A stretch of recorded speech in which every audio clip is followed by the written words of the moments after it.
పహల్గాం ఉగ్రదాడి తర్వాత ముష్కర వేట ముమ్మరం చేశాయి భద్రతా బలగాలు. ఓవైపు ఉగ్రవాదుల కోసం గాలిస్తూనే మరోవైపు ఉగ్రవాదుల ఇళ్లను నేలమట్టం చేస్తున్నారు. ఇప్పటికే 6 ఉగ్రవాదుల ఇళ్లను పేల్చేసిన అధికారులు లేటెస్ట్ గా మరో ఉగ్రవాది ఇంటిని కూడా కూల్చేశారు.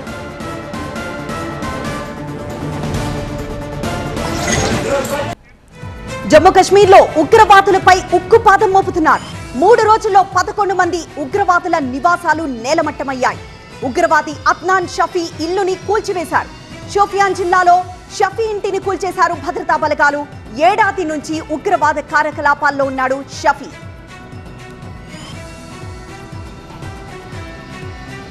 కుప్వారాలో ఫారూక్ తీద్వా ఇంటిని బాంబులతో పేల్చేశారు. లష్కర్-ఏ-తోయిబా సంస్థలో ఫారూక్ యాక్టివ్ గా ఉన్నట్లు గుర్తించారు. ప్రస్తుతం పాకిస్తాన్ లో తలదాచుకున్నాడు ఫారూక్ తీద్వా. ఇక షోపియాన్ లోని చోటిపోరా గ్రామంలో లష్కర్-ఏ-తోయిబా కమాండర్ షాహిద్ అహ్మద్ నివాసాన్ని భద్రతా దళాలు కూల్చేశాయి. అలాగే కుల్గాం లోని మతాలం ప్రాంతంలో మరో టెర్రరిస్ట్ జాహిద్ అహ్మద్ ఇంటిని ధ్వంసం చేశారు.